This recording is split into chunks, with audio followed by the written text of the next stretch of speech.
You, John Fitzgerald Kennedy, do solemnly swear I, John Fitzgerald Kennedy, do solemnly swear that you will faithfully execute the office of President of the United States that I will faithfully execute the office of President of the United States and will, to the best of your ability, and will, to the best of my ability, preserve, protect, and defend the Constitution of the United States. preserve, protect, and defend the Constitution of the United States. So help you God.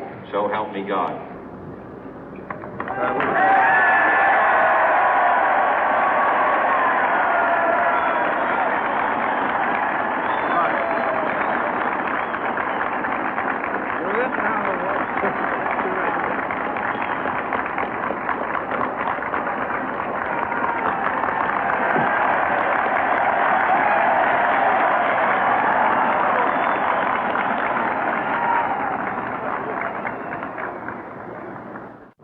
Vice President Johnson, Mr. Speaker, Mr. Chief Justice, President Eisenhower, Vice President Nixon, President Truman, Reverend clergy, fellow citizens.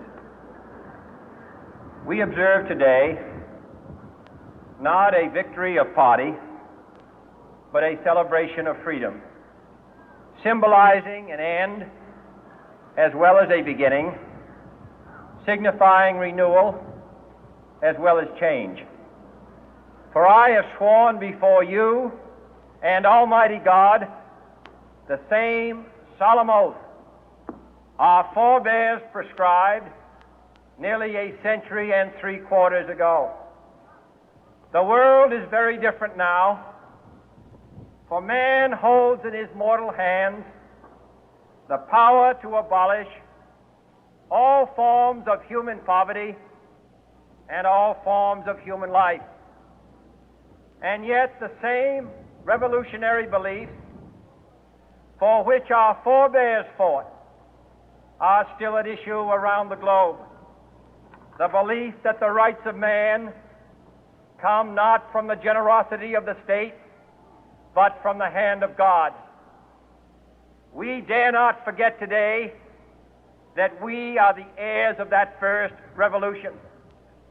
Let the word go forth from this time and place to friend and foe alike that the torch has been passed to a new generation of Americans born in this century, tempered by war, disciplined by a hard and bitter peace, proud of our ancient heritage, and unwilling to witness or permit the slow undoing of those human rights to which this nation has always been committed and to which we are committed today at home and around the world.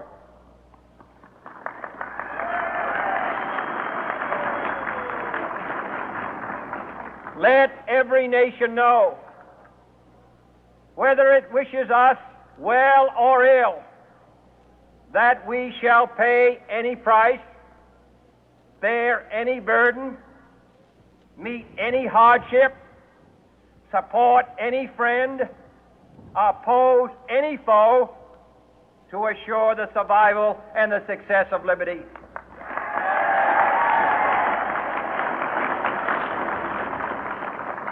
This much we pledge and more.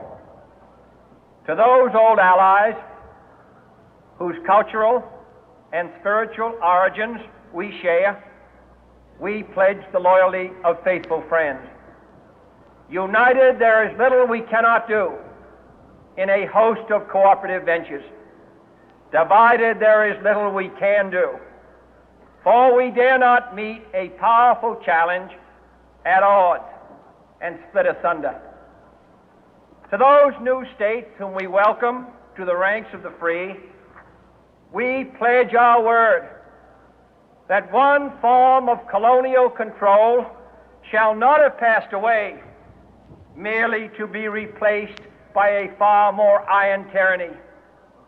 We shall not always expect to find them supporting our view, but we shall always hope to find them strongly supporting their own freedom, and to remember that in the past, those who foolishly sought power by riding the back of the tiger ended up inside.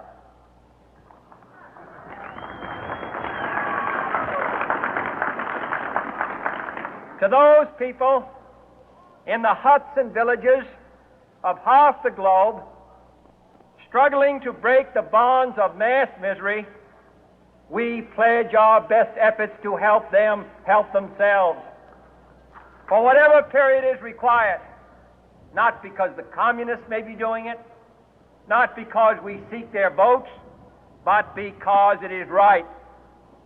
If a free society cannot help the many who are poor, it cannot save the few who are rich.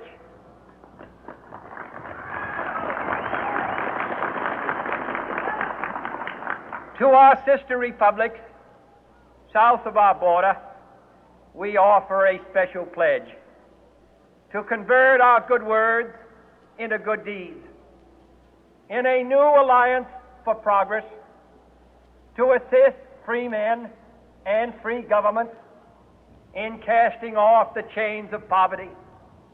But this peaceful revolution of hope cannot become the prey of hostile powers. Let all our neighbors know that we shall join with them to oppose aggression or subversion anywhere in the Americas. And let every other power know that this hemisphere intends to remain the master of its own house.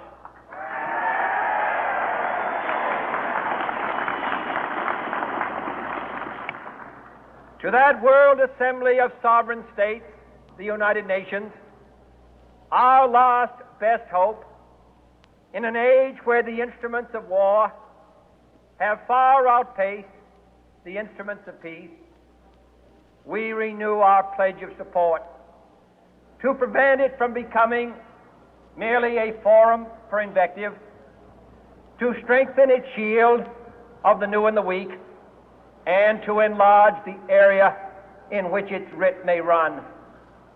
Finally, to those nations who would make themselves our adversary, we offer not a pledge, but a request that both sides begin anew the quest for peace. Before the dark powers of destruction, unleashed by science, engulf all humanity in planned or accidental self-destruction, we dare not tempt them with weakness, for only when our arms are sufficient beyond doubt can we be certain beyond doubt that they will never be employed. But neither can two great and powerful groups of nations take comfort from our present course, both sides overburdened by the cost of modern weapons, both rightly alarmed by the steady spread of the deadly atom, yet both racing to alter that uncertain balance of terror that stays the hand of mankind's final war. So let us begin anew, remembering on both sides that civility is not a sign of weakness, and sincerity is always subject to proof. Let us never negotiate out of fear, but let us never fear to negotiate.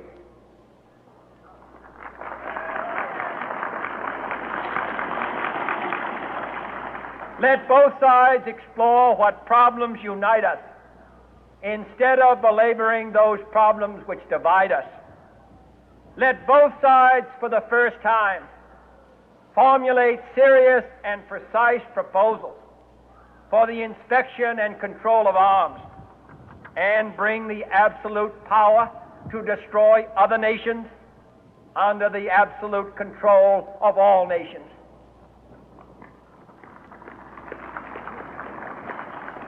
Let both sides seek to invoke the wonders of science instead of its terrors. Together let us explore the stars, conquer the deserts, eradicate disease, tap the ocean depth, and encourage the arts and commerce. Let both sides unite to heed in all corners of the earth the command of Isaiah to undo the heavy burden and let the oppressed go free. And if a beachhead of cooperation may push back the jungle of suspicion, let both sides join in creating a new endeavor, not a new balance of power, but a new world of law, where the strong are just and the weak secure and the peace preserved. All this will not be finished in the first 100 days, nor will it be finished in the first 1,000 days, nor in the life of this administration, nor even perhaps in our lifetime on this planet. But let us begin.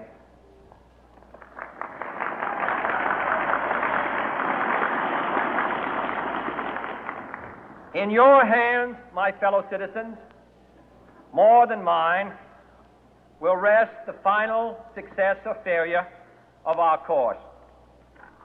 Since this country was founded, each generation of Americans has been summoned to give testimony to its national loyalty. The graves of young Americans who answered the call to service surround the globe. Now the trumpet summons us again, not as a call to bear arms, though arms we need, not as a call to battle, though in battle we are, but a call to bear the burden of a long twilight struggle, year in and year out, rejoicing in hope, patient in tribulation, a struggle against the common enemies of man, tyranny, poverty, disease, and war itself. Can we forge against these enemies a grand and global alliance, north and south, east and west, that can assure a more fruitful life for all mankind? Will you join in that historic effort?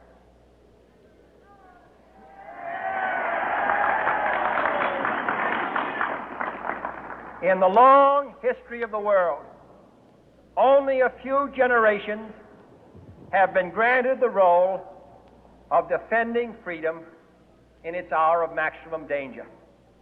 I do not shrink from this responsibility. I welcome it.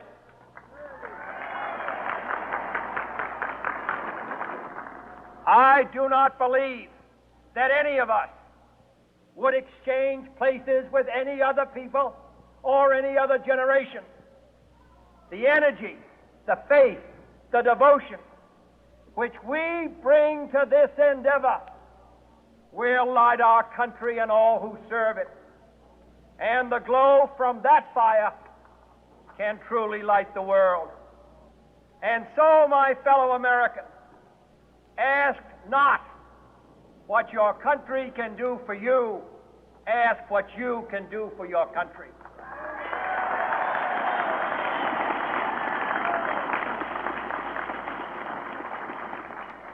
My fellow citizens of the world, ask not what America will do for you, but what together we can do for the freedom of man.